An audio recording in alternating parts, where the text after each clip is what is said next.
mok kuon Kitui Millers koro yawo bade mar loso mor chiedo kaka yo mar loso thuolo mamoko mag ohala mar kambino. Mana kaka jafo maro Edwin Kothlero kambino chano tiyo kod nying mok gi ma oseng'ere chiro kaka yorno madonje chiro no manyien mar mor chiedo.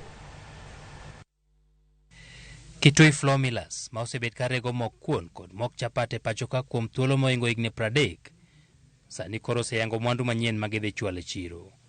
Dola e nying ma kambino miyo mor chiedo manyien ma koro osechako uso e chiro, kamano e nying ma gisebet ka gitiyogo e mogo mar kuon kod mar chapat kuom thuolo ma gisebet go e chiro ma pachoka.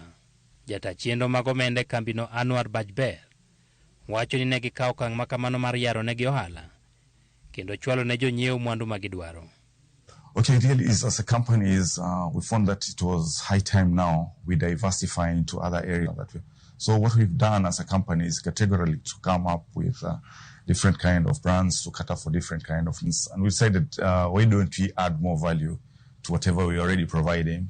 And it's a product we believe it's add values to those who wants to buy something at a higher price. But we also have a product which is affordable to each and every month. Wacho ni nonro margi oseyango ni yuto mawuok kuom uso mor chiedo dhi medo yawre kod atamalo 33 higa ka higa e thuolo mar higni 5 mabiro. Kambi mar loso mor chiedo no osegere e gwenge ma Vipingo, kaunti ma Kilifi, kama ne jodak kambino singo ni biro yudo thuolo mag tich kaachiel kod thuolo mag ohala. It's a place whereby we thought that it's a place we will grow at, both in terms of its infrastructure, in terms of the job creation. I think the most people who are benefiting are the people who come from the Kilifi countryside. So we've played our part. We are trying as in different and many ways we can as a company, just to see how much more we can do to our brothers and sisters in this country.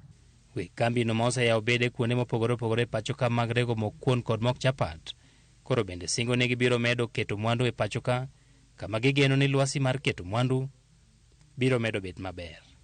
Nok mar mor chiedo ne okwako pachoka bang' bedo kod ng'ikruok e moko kuom mwandu ma igolo e pinje maoko higa mokalo.